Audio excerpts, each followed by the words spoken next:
इन भक्तों की गाथाएं केवल इतिहास नहीं, जीवन की प्रेरणा है। सुनिए सत्य, त्याग और भक्ति की अमर कहानियां।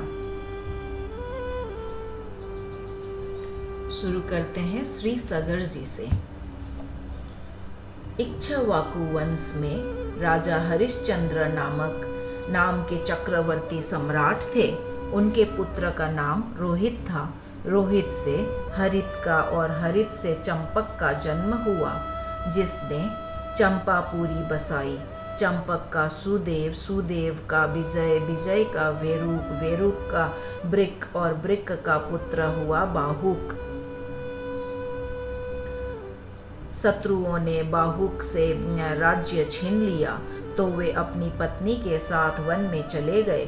वन में जाने पर बुढ़ापे के कारण जब उनकी मृत्यु हो गई तो उनकी पत्नी भी उनके साथ सती होने को उद्यत हुई। परंतु महर्षि औरवक को यह मालूम था कि रानी गर्भवती है, अतः उन्होंने उन्हें सती होने से रोक दिया। जब उनकी सौतों को यह बात मालूम हुई तो उन्होंने रानी को भोजन में विष मिलाकर दे दिया, परंतु ईश्वर कृपा से गर्भ पर उसका विष का कोई प्रभाव नहीं हुआ और विषगर सहित बालक का जन्म हुआ था। अतः वह बालक सगर नाम से प्रसिद्ध हुआ। सगर चक्रवर्ती सम्राट थे। उन्हीं के पुत्रों ने पृथ्वी खोद कर समुद्र बना दिया था। सगर के पिता महाराज बहु का राज्य ताल, जंघ, यवन, शक, हय और बर्बर जाति के लोगों ने छीन लिया था। सगर ने गुरुदेव और वसे संपूर्ण धनुर्वेद का ज्ञान प्राप्त कर इन जातियों पर आक्रमण कर दिया और बुरी तरह पराजित कर दिया, परंतु अपने गुरुदेव औरव की आज्ञा मानकर उन सब का वध नहीं किया, बल्कि उन्हें विरूप बना दिया। इसके बाद राजा सगर ने औरव ऋषि के उपदेशानुसार अश्वमेघ यज्ञ के द्वारा भगवान की आराधना की। उनके यज्ञ में जो घोड़ा छोड़ा गया उसे इंद्र ने चुरा लिया। उस समय महारानी सुमति के गर्भ से उत्पन्न 60,000 सगर पुत्रों ने अपने पिता के आज्ञा अनुसार घोड़े के लिए सारी पृथ्वी छान डाली। खोदते खोदते उन्हें पूर्व और उत्तर के कोनों में कपिल मुनि के पास अपना घोड़ा दिखाई दिया। घोड़े को देखकर वे 60,000 राजकुमार शस्त्र उठाकर यह कहते हुए उनकी ओर दौड़ पड़े कि यही हमारे घोड़े को चुराने वाला चोर है। देखो तो सही, इसने इस समय कैसे आंखें मूंद रखी है। यह पापी है, इसको मार डालो, मार डालो। उन उद्दंड राजकुमारों ने कपिल मुनि जैसे महापुरुष का तिरस्कार किया था, जिसके कारण उन सब के शरीर में ही आग जल उठी और वे सब के सब क्षण भर में भस्मीभूत हो गए। महाराज सगर की दूसरी पत्नी से असमंजस नाम का एक पुत्र उत्पन्न हुआ था। असमंजस पूर्व जन्म के योगी थे, अतः उन्होंने वन में जाकर योग मार्ग का अनुसरण किया। असमंजस के पुत्र का नाम था अंशुमान। वह अपने पितामह महाराज सगर का आज्ञाकारी था। उनकी आज्ञा से अंशुमान घोड़े को ढूंढने के लिए निकला। वह भी उसे ढूंढते ढूंढते कपिल मुनि के आश्रम पर पहुंचा। वहां उसे अपने चाचाओं के शरीर की भस्म, यज्ञीय अश्व और भगवान कपिल मुनि के दर्शन हुए। अंशुमान उनके चरणों में प्रणाम किया और एकाग्र मन से उनकी स्तुति की। अंशुमान की विनम्रता और साधु भाव से भगवान कपिल बहुत प्रसन्न हुए और बोले, वत्स अंशुमन, यह घोड़ा तुम्हारे पितामह का है, यज्ञ पशु है। इसे तुम ले जाओ। तुम्हारे भस्मीभूत हुए चाचाओं का उद्धार केवल गंगा जल से होगा और कोई उपाय नहीं है। अंशुमान ने बड़ी नम्रता से उन्हें प्रसन्न किया और उनकी परिक्रमा करके वे घोड़े को ले आए। राजा सगर ने उस यज्ञ पशु द्वारा यज्ञ की शेष क्रिया पूरी की और अंशुमान को राज्य भार सौंप स्वयं विषयों से निष्प्रिय और बंधन मुक्त हो गए। उन्होंने महर्षि और वक के बतलाए मार्ग से परम पद की प्राप्ति की। श्री भागीरथ जी इक्ष्वाकु वंशीय सम्राट दिलीप के पुत्र ही भागीरथ नाम से विख्यात हुए। उनके पूर्व पुरुषों ने कपिल की क्रोधाग्नि से भस्मीभूत सगर पुत्रों का उद्धार करने के लिए गंगा जी को लाने की बड़ी चेष्टा की और तपस्या करते करते प्राण त्याग दिए, परंतु कृत्य कार्य न हुए। अब महाराज भागीरथ राज्य सिंहासन पर आरूढ़ हुए। ये बड़े प्रतापशाली राजा थे। ये देवताओं की सहायता करने के लिए स्वर्ग में जाते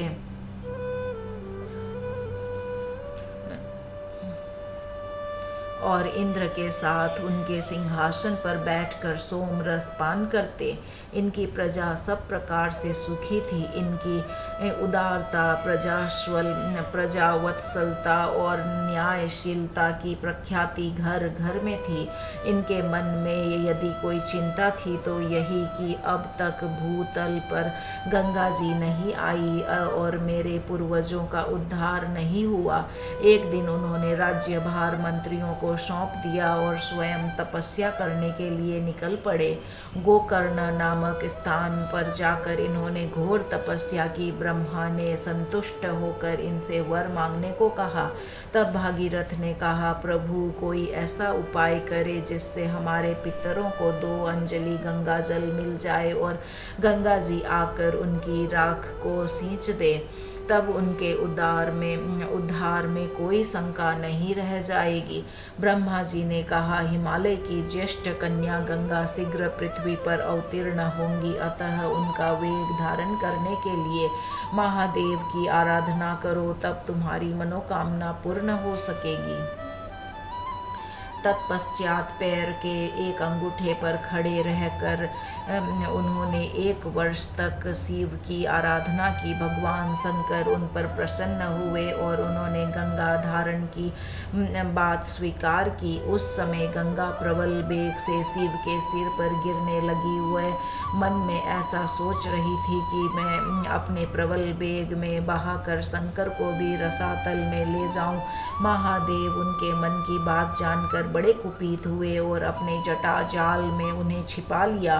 गंगा जी चेष्टा करके भी बाहर न निकल सकी। फिर भागीरथ ने शंकर की बड़ी प्रार्थना की। तब कहीं उन्होंने गंगा को निकालकर बिंदु सरोवर की ओर छोड़ दिया। इसी से गंगा की 7 धाराएं हो गई। उनमें से एक ने ही भागीरथ का अनुगमन किया। भागीरथ दिव्य रथ पर चढ़कर गंगा के आगे आगे चलते हुए वर्तमान गंगा सागर के पास पहुँचे, जहाँ कपिल की तीव्र दृष्टि से उनके पूर्व पुरुष भस्म हुए थे। यूँ तो मार्ग में कई विघ्न पड़े, परंतु वे भगवान की कृपा से सबसे बचते गए। वहाँ जाकर गंगा ने उनके चाचाओं की भस्म राशि को अपनी धार से प्लावित कर दिया, जिससे उन सबों ने सद्गति प्राप्त की। श्रीमद्भागवत में गंगा जी के अवतीर्ण होने के पूर्व उनके और राजा भागीरथ के बीच में जो बातचीत हुई उसका बड़ा सुंदर वर्णन आता है। गंगा जी ने भागीरथ से कहा कि भूतल के प्राणी जब मेरे अंदर स्नान करेंगे, अपने पापों को धोएंगे, तो उनके वे पाप मेरे अंदर प्रवेश कर जाएंगे। उनसे मेरा छुटकारा कैसे होगा? राजा भागीरथ ने गंगा जी के प्रश्न का जो उत्तर दिया उससे साधुओं की अगाध महिमा प्रकट होती है। भागीरथ ने कहा, जिनकी विषय वासना निर्मूल हो गई है और जो शांत ब्रह्मनिष्ठ एवं संसार को पावन करने वाले हैं, ऐसे महापुरुष जब तुम्हारे अंदर स्नान करेंगे तो उनके अंग स्पर्श से तुम्हारे अंदर प्रविष्ट हुए सारे पातक धुल जाएंगे, क्योंकि सारे पातकों का नाश करने वाले श्री हरि उनके हृदय में सदा विराजमान रहते हैं। जगत को पावन करने वाली श्री गंगा जी भी जिनके स्पर्श पवित्र होती है, उन संतों की महिमा का कहाँ तक वर्णन किया जाए। देवी भागवत में वर्णन है कि गंगा को लाने के लिए भगीरथ ने श्री कृष्ण की आराधना की थी और बृहन्नारदीय के अनुसार भृगु मुनि के उपदेश से हिमालय पर जाकर उन्होंने भगवान नारायण की आराधना की और उन्हीं के प्रसाद एवं वरदान से गंगा जी भूतल पर अवतीर्ण हुई हैं। चाहे जो हो, कल्प भेद से सभी ठीक है। महाराज भगीरथ ने हम भूतल वासियों को एक ऐसी अमूल्य निधि दान की जिससे हम जब तक सृष्टि रहेगी उनके ऋणी रहेंगे और उनके यश संगीत का गायन करते रहेंगे। उन्होंने अपने पितरों के बहाने हम सब का उद्धार कर दिया, हमारे हाथ में परम कल्याण का गुप्त मंत्र दे दिया। इससे बढ़कर हमारा और कौन सा उपकार हो सकता है। विभिन्न पुराणों में इनके विभिन्न पुत्रों का वर्णन आता है और इनकी पितृ भक्ति, गुरु भक्ति एवं भगवत भक्ति का बड़ा सुंदर वर्णन मिलता है। पुराणों द्वारा उनका अनुशीलन किया जा सकता है।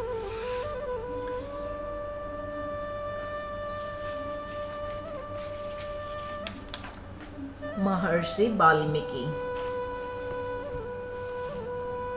प्रियदास जी नाभाजी के हार्दिक भाव को व्यक्त करते हुए कहते हैं कि अहो, यदि मुझे बार बार जन्म लेकर संसार में आना पड़े तो इसकी मुझे कुछ भी चिंता नहीं है, क्योंकि इससे बड़ा भारी लाभ होगा कि संतों के चरण कमलों की रज सिर पर धारण करने का शुभ अवसर मिलेगा। प्राचीन बरही आदि भक्तों की कथाएं पुराण इतिहास में वर्णित है, परंतु महर्षि वाल्मीकि और स्वपच भक्त वाल्मीकि इन दोनों की कथा को चित्त से कभी दूर नहीं करना चाहिए।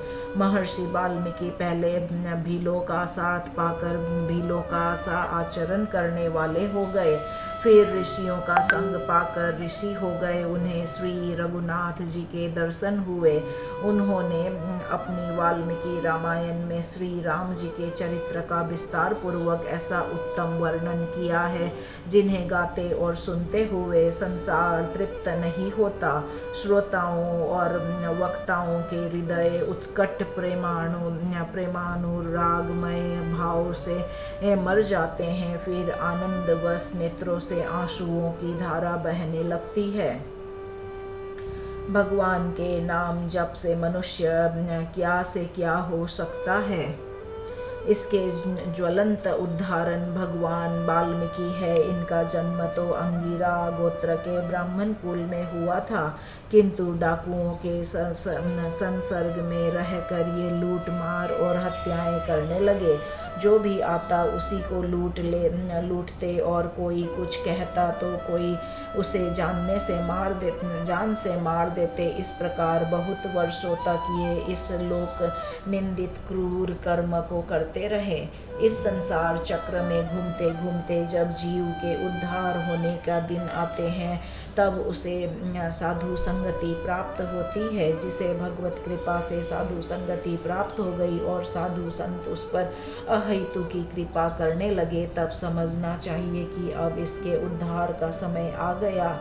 वाल्मीकि जी के भी उद्धार के दिन आ गए। एक दिन उन्होंने देखा उधर से नारद जी चले आ रहे हैं। उन्हें देखते ही ये उनके ऊपर झपटे और बोले, जो कुछ है उसे रख दो, नहीं तो जीवन से हाथ धोना पड़ेगा।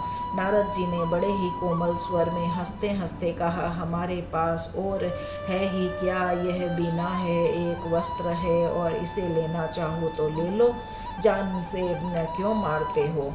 वाल्मीकि जी ने कहा, वीणा का क्या करते हो, थोड़ा गा कर सुनाओ।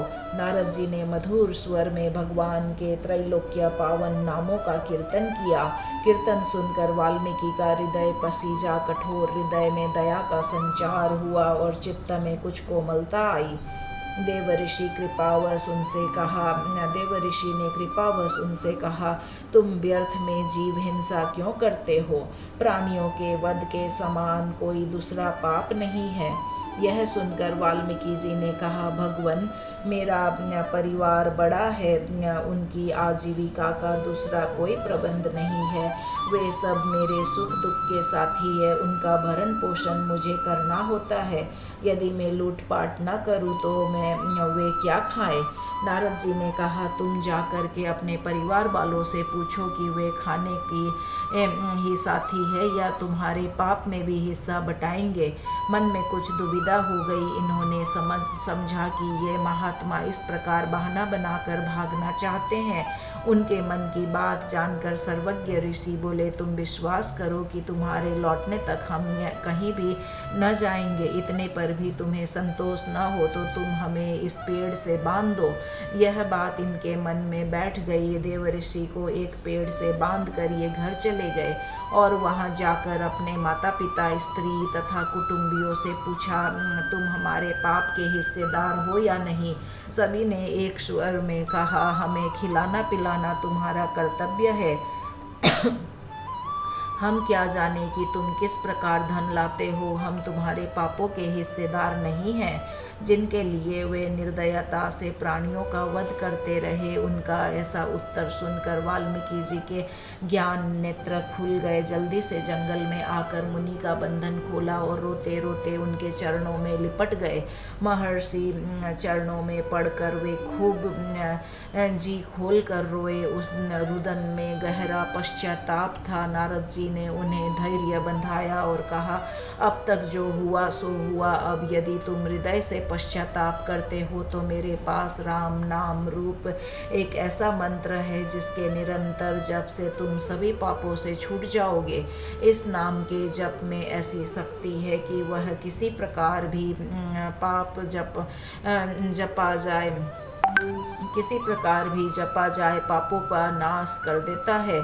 अत्यंत दीनता के साथ वाल्मीकि जी ने कहा, भगवान, पापों के कारण यह नाम तो मेरे होठों से निकलता ही नहीं, अतः मुझे कोई ऐसा नाम बताइए जिसे मैं सरलता से ले सकूं।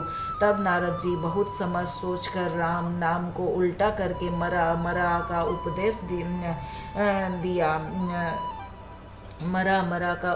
दिया।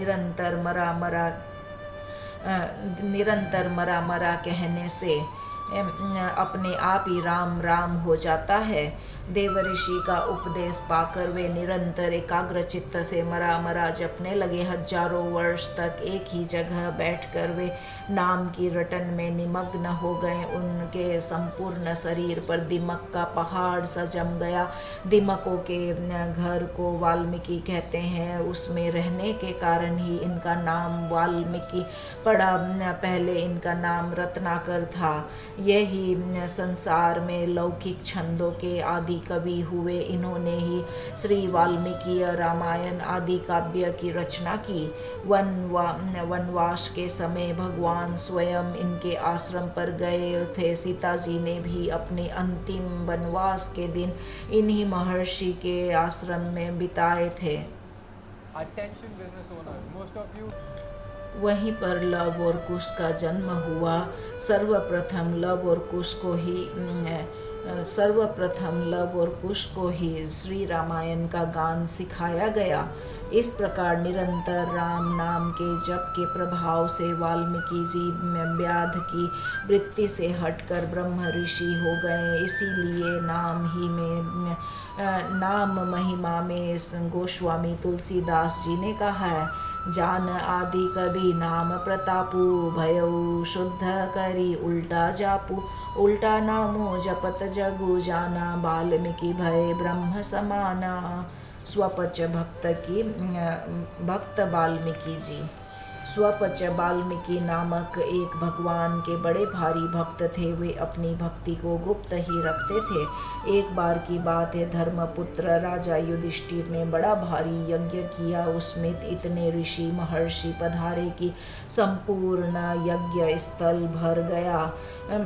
भगवान ने शंख स्थापित किया और कहा कि यज्ञ के सांगोपान अंग पूर्ण हो जाने पर यह शंख बिना बजाए ही बांसुरी बजेगा? यदि नहीं बजे तो समझिए कि यज्ञ में अभी कुछ त्रुटि है, यज्ञ पूरा नहीं हुआ। वही बात हुई। पूर्ण आहुति, तर्पण, ब्राह्मण भोजन, दान दक्षिणा आदि सभी कर्म विधि समेत संपन्न हो गए, परंतु वह शंख नहीं बजा। तब सबको बड़ी चिंता हुई कि इतने श्रम के बाद भी यज्ञ पूर्ण नहीं हुआ। सभी लोगों ने भगवान श्री कृष्ण के पास आकर कहा कि प्रभु, आप कृपा करके बताइए कि यज्ञ में कौन सी कमी रह गई। भगवान श्री कृष्ण बोले, शंख न बजने का रहस्य सुनिए। यद्यपि ऋषियों के समूह से चारों दिशाएं संपूर्ण भूमि भर गई है और सभी ने भोजन किया है, परंतु किसी रसिक वैष्णव संत ने भोजन नहीं किया है। यदि आप लोग यह कहें कि इन ऋषियों में क्या कोई भक्त नहीं है, तो मैं नहीं कैसे कहूँ। अवश्य इन ऋषियों में बहुत उत्तम उत्तम भक्त है। फिर भी मेरे हृदय की एक गुप्त बात यह है कि मैं सर्वश्रेष्ठ रसिक वैष्णव भक्त उसे मानता हूँ जिसे अपनी जाति, विद्या, ज्ञान आदि का अहंकार बिल्कुल न हो, और जो अपने को दासों का दास मानता हो। यदि यज्ञ पूर्ण करने की इच्छा है तो ऐसे भक्त को लाकर जिमाइए।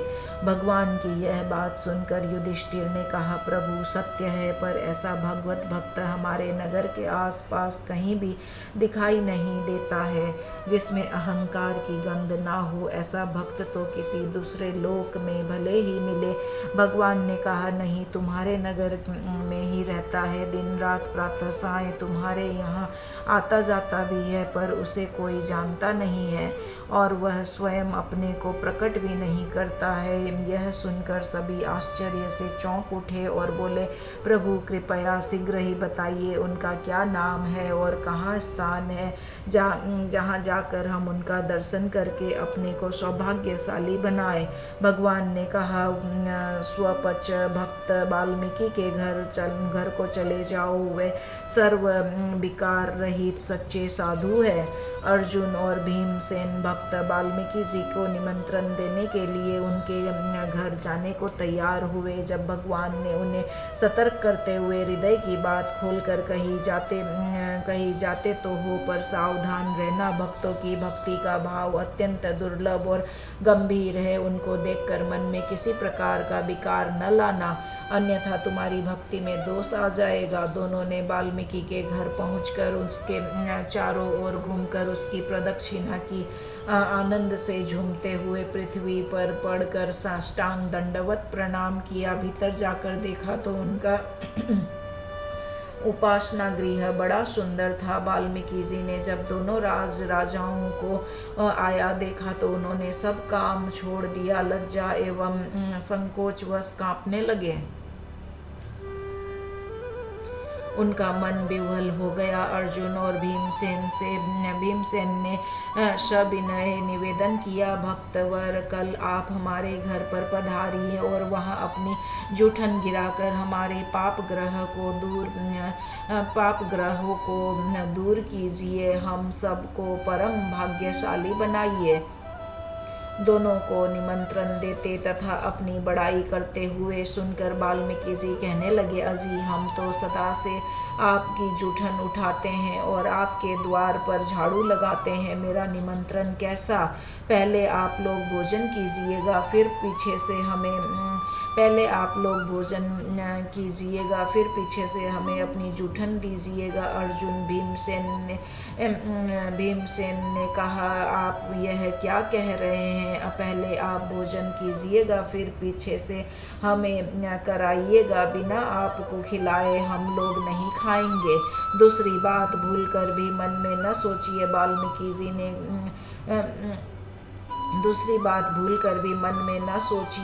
वाल्मीकि जी ने कहा, बहुत अच्छी बात है, यदि आपके मन में ऐसा है तो ऐसा ही होगा। अर्जुन और भीमसेन लौटकर राजा युधिष्ठिर से वाल्मीकि की सब बात कही तो सुनकर युधिष्ठिर को स्वपच भक्त के प्रति बड़ा प्रेम हुआ।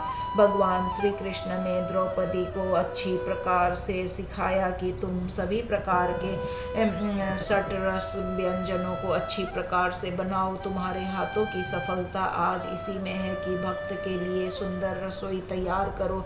रसोई तैयार हो चुकने पर राजा युधिष्ठिर जाकर वाल्मीकि को लिवा लाए।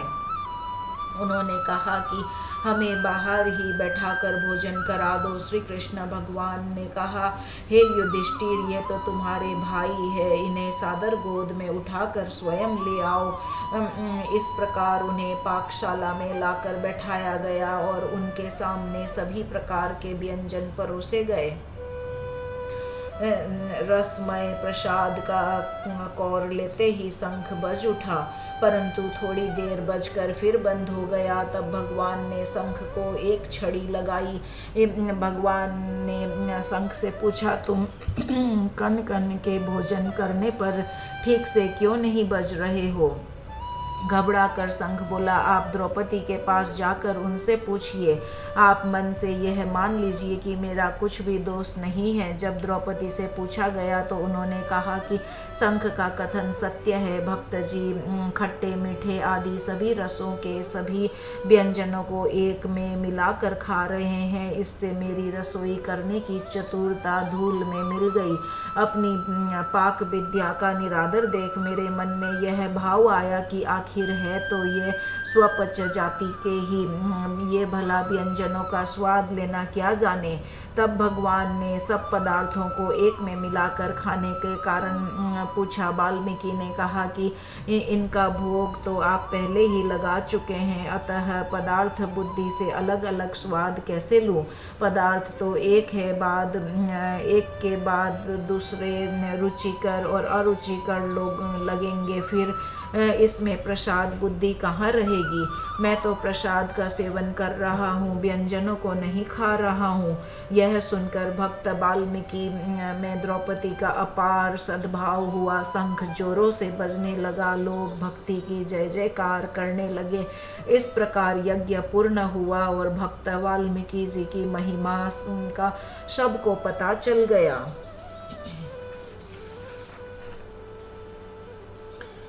श्री मिथिलेश जी।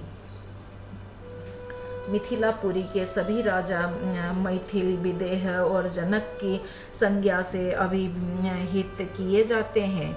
यहाँ के सभी राजा धर्म प्राण, योगी और भगवत भक्त थे। इन सब का चरित्र परम पावन है। इनमें कपितय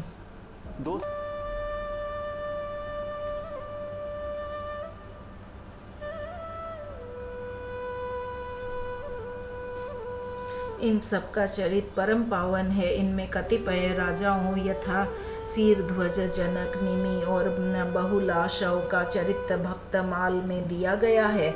यथा राजा शीरध्वज जनक का चरित्र क्षप्य 7 में, निमि का चरित्र क्षप्य 12 में और बहुलाशव का क्षप्य 10 में। श्री रुकमांगद जी परम भागवत महाराज रुकमांगद अयोध्या के महाराज ऋतध्वज के पुत्र थे। ये इक्ष्वाकु वंश में बड़े ही प्रतापी और धर्मात्मा राजा हुए। इनकी संध्यावली नाम की पत्नी थी, उसके गर्भ से राजकुमार धर्मागद का जन्म हुआ। कुमार धर्मागद पिता के समान ही धर्मात्मा और पितृभक्त थे। महाराज रुकमागद को एकादशी व्रत का इष्ट था। उन्होंने अपने समस्त राज्य में घोषणा करा दी कि जो एकादशी व्रत न करेगा उसे राज्य की ओर से दंड दिया जाएगा। अतः उनके राज्य में छोटे बच्चों, अति वृद्धों और गर्भिणी स्त्रियों को छोड़कर सभी एकादशी व्रत करते थे।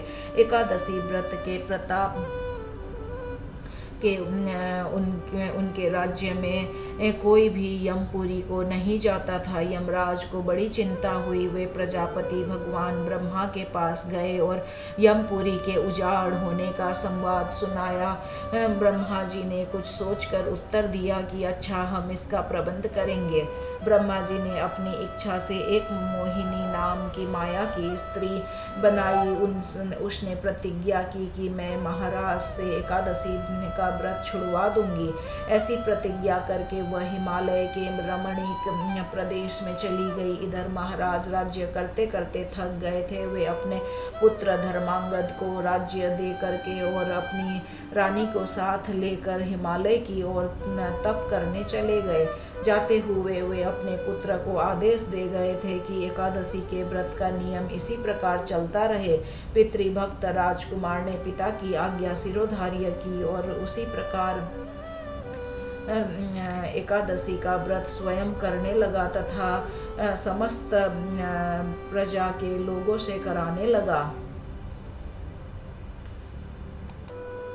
महाराज रुकमांगद जंगल में भी सदा एकादशी का व्रत करते थे। महाराज जहाँ तपस्या करते थे वहाँ मोहिनी गई और उसने अपने हाव भाव कटाक्षों द्वारा महाराज को अपने वश में कर लिया तथा अपने को ब्रह्मा जी की पुत्री बताकर अपनी कुलीनता का भी परिचय दिया। महाराज ने उससे विवाह करने का प्रस्ताव किया।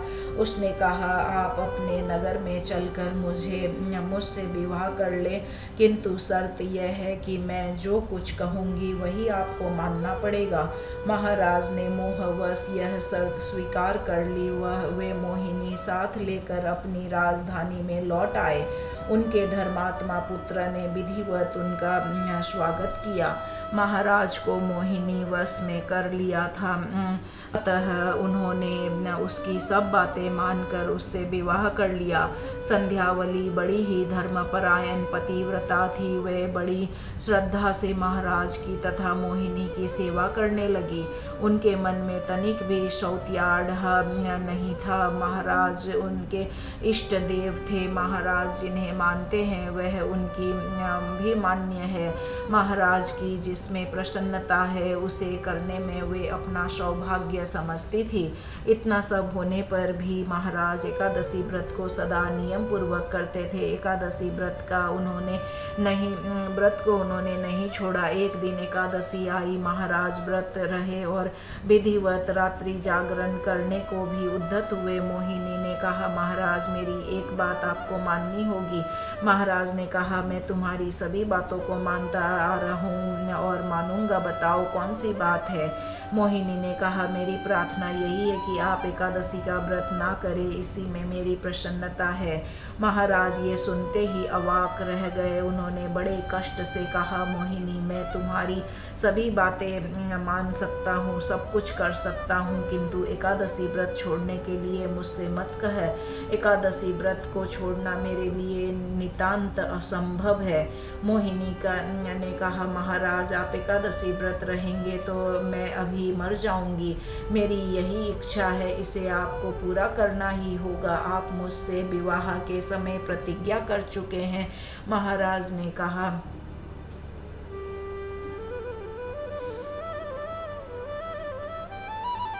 तुम इसके बदले और जो कुछ भी चाहो मांग लो, बस एकादशी व्रत छोड़ने को मत कहो।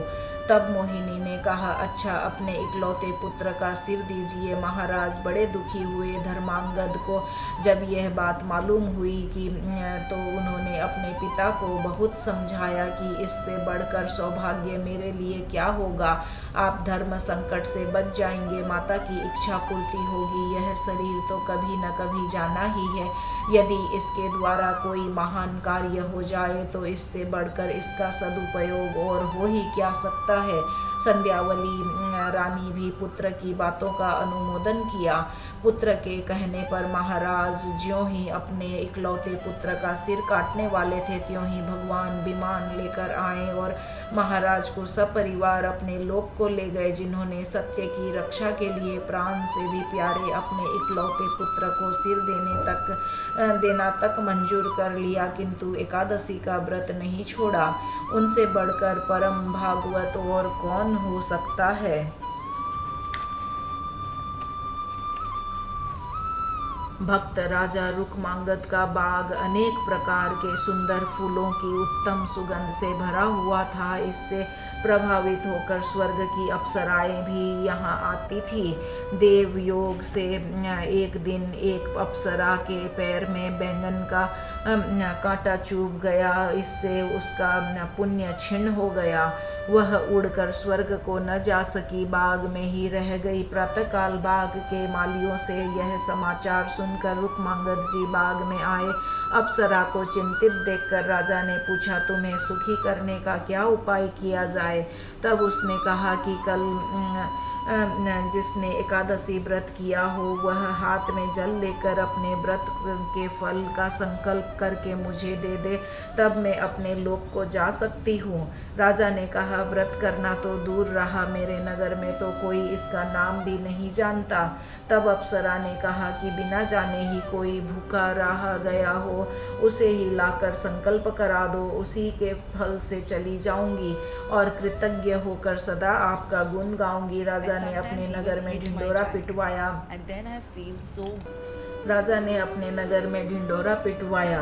कि कल जिसने अन्न जल ग्रहण न किया हो वह दरबार में आए, उसे इनाम मिलेगा। इसे सुनकर एक बनिए की दासी आई, जिस बिचारी को बिना अपराध के ही बनिए ने मारा था। इससे वह ग्लानिवश दिन रात भूखी प्यासी और जागती ही रह गई थी। राजा ने उसी से व्रत का संकल्प करा दिया। अप्सरा उड़कर अपने लोक को चली गई। एकादशी व्रत की ऐसी अपार महिमा को देखकर राजा ने विचार करके यह घोषणा की कि मेरे राज्य में सभी को व्रत करना अनिवार्य है। यदि कोई अन्न खाएगा तो उसे बांध कर मार डाला जाएगा। इसके प्रभाव से राजा रुकमांगद के राज्य में भाव भक्ति का बहुत विस्तार हुआ। श्री रुकमांगद जी की पुत्री। कवित्त में बताया गया है कि राजा रुकमांगद जी की पुत्री भी अपने पिता की भांति एकादशी व्रत में अगाध निष्ठा थी। एक बार जब वह अपने पिता के ही घर थी, तब एक दिन उसका पति आया। व्रत का दिन था, इसलिए किसी ने भोजन पानी आदि की बात भी नहीं पूछी। उसे भूख ने बहुत सताया। व्याकुल होकर उसे अपनी स्त्री से भोजन मांगा। एकादशी व्रत होने के कारण उसने भी कुछ खाने को नहीं दिया।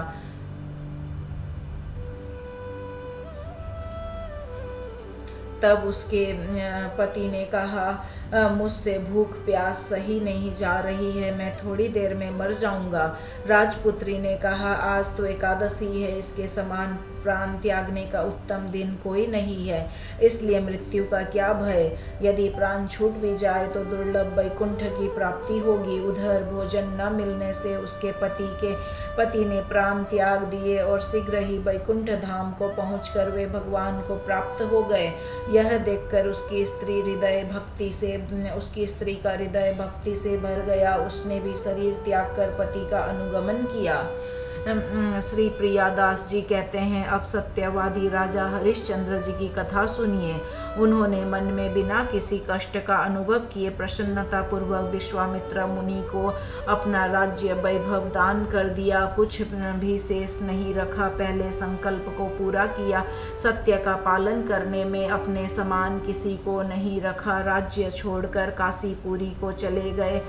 वहां उन्होंने अपने शरीर के साथ ही स्त्री पुत्र को बेच दिया। सत्य की रक्षा करके भगवान को प्रसन्न किया। सूर्य वंश में त्रिशंकु नाम के एक प्रसिद्ध चक्रवर्ती सम्राट हो गए हैं, जिन्हें भगवान विश्वामित्र ने अपने योग बल से सशरीर स्वर्ग भेजने का प्रयत्न किया था।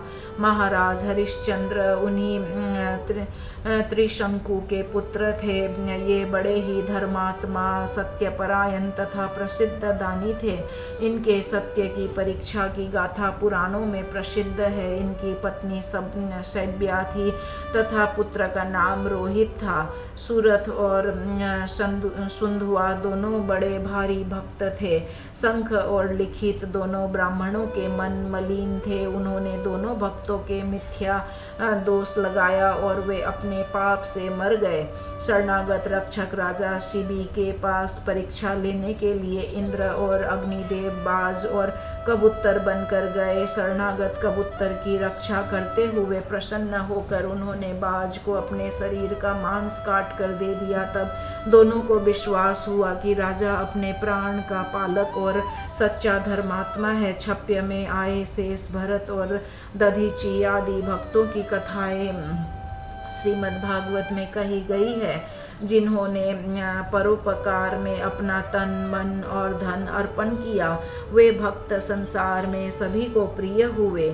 श्री हरिश्चंद्र जी सूर्यवंश में त्रिशंकु नाम के एक प्रसिद्ध चक्रवर्ती सम्राट हो गए, जिन्हें मुनि विश्वामित्र ने अपने योग बल से सशरीर स्वर्ग भेजने का प्रयत्न किया था। महाराज हरिश्चंद्र उन्हीं त्रिशंकु के पुत्र थे। ये बड़े ही धर्मात्मा, सत्यपरायण तथा प्रसिद्ध दानी थे। इनके राज्य में प्रजा बड़ी सुखी थी और दुर्भिक्ष, महामारी आदि उपद्रव कभी नहीं होते थे।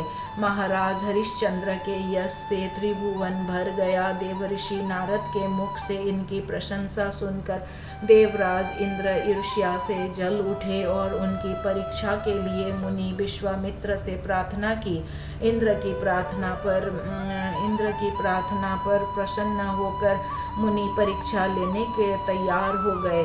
महामुनि विश्वामित्र अयोध्या पहुँचे। राजा हरिश्चंद्र से बातों ही बातों में उन्होंने समस्त राज्य दान रूप में ले लिया। महाराज हरिश्चंद्र उन्हीं त्रिशंकु के पुत्र थे। ये बड़े ही धर्मात्मा, सत्यपरायण तथा प्रसिद्ध दानी थे। इनके राज्य में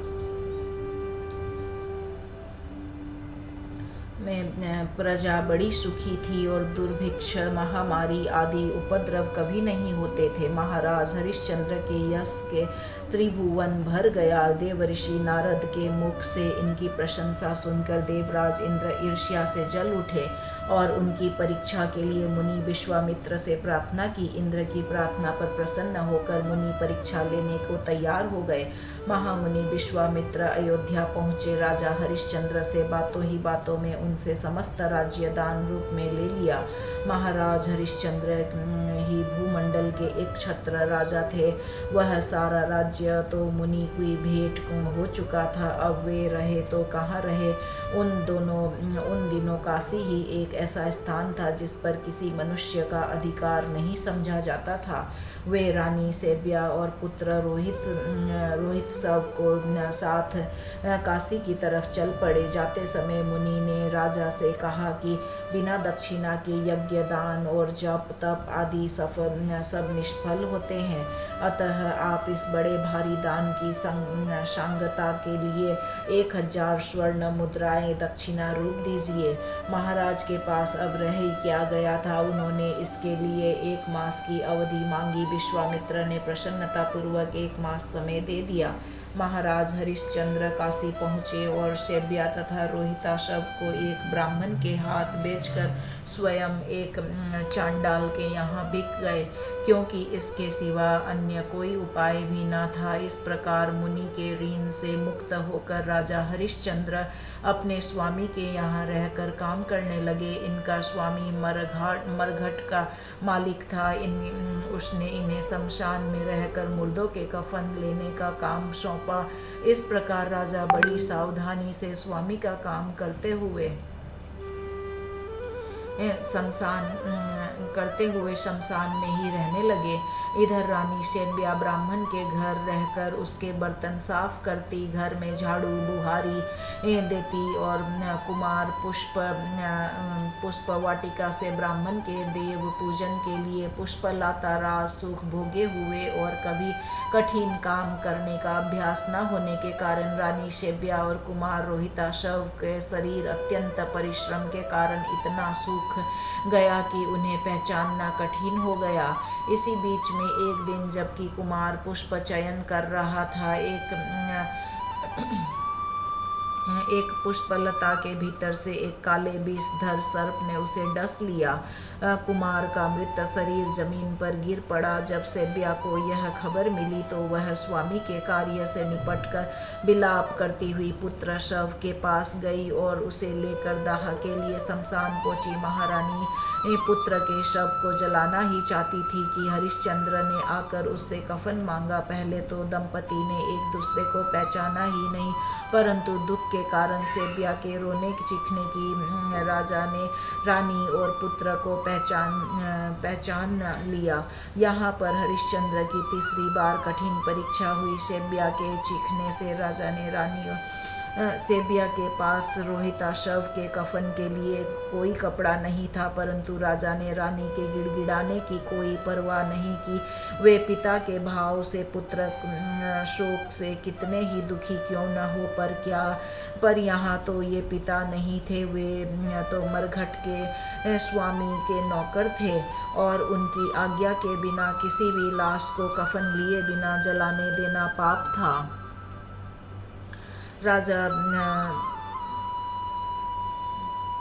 राजा अपने धर्म से जरा भी विचलित नहीं हुआ। जब रानी ने स्वामी को किसी तरह मानते नहीं देखा तो वह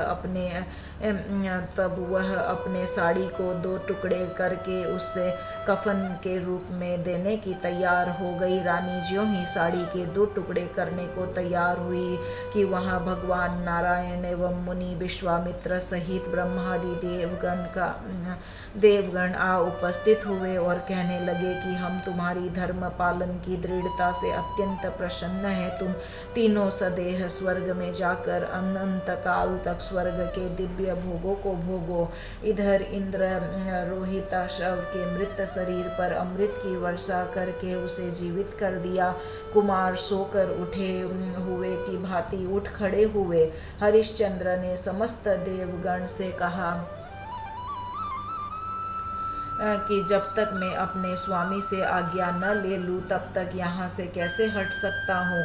इस पर धर्मराज ने कहा, राजन, तुम्हारी परीक्षा के लिए मैंने चांडाल का रूप धारण किया था। तुम अपनी परीक्षा में पूर्णतः उत्तीर्ण हो गए हो। अब तुम सहर्ष स्वर्ग जा सकते हो। इस पर महाराज हरिश्चंद्र ने कहा, महाराज, मेरे विरह में मेरी प्रजा अयोध्या में व्याकुल हो रही होगी। उनको छोड़कर मैं अकेला कैसे स्वर्ग जा सकता हूँ। यदि आप मेरी प्रजा को भी मेरे साथ स्वर्ग भेजने को तैयार हो तो मुझे कोई आपत्ति नहीं है, अन्यथा उनके बिना मैं स्वर्ग में रहने की अपेक्षा उनके साथ नरक में रहना भी अधिक पसंद करूँगा। इस पर इंद्र ने कहा, महाराज, उन सब के कर्म तो अलग अलग है, वे सब एक साथ कैसे स्वर्ग जा सकते हैं। यह सुनकर हरिश्चंद्र ने कहा, मुझे आप मेरे जिन कर्मों के कारण अनंत काल के लिए स्वर्ग भेजना चाहते हैं उन कर्मों का फल आप सबको समान रूप से बांट दे, फिर उनके साथ स्वर्ग का क्षणिक सुख भी मेरे लिए सुखकर होगा, किंतु उनके बिना मैं अनंत काल के लिए भी स्वर्ग में रहना नहीं चाहता। इस पर देवराज प्रसन्न हो गए और उन्होंने तथास्तु कह दिया। सब देवगण महाराज हरिश्चंद्र एवं सेब्या तथा रोहिता शव को आशीर्वाद एवं नाना प्रकार के वरदान देकर अंतर्धान हो गए। भगवान नारायण देव ने भी उन्हें अपनी अचल भक्ति देकर कृतार्थ कर दिया। इधर सब के सब अयोध्यावासी अपने स्त्री पुत्र एवं भृत्यों सहित सदेह स्वर्ग चले गए। बाद में मुनि विश्वामित्र ने अयोध्या नगरी को फिर से बसाया और कुमार रोहित को अयोध्या के राज सिंहासन पर बिठाकर उसे समस्त भूमंडल का एक छत्र अधिपति बना दिया। जय श्री हरि, जय श्री हरि। आगे के एपिसोड में हम देखेंगे राजर्षि भरत और श्री दधीची की कथा। जय श्री हरि, जय श्री हरि।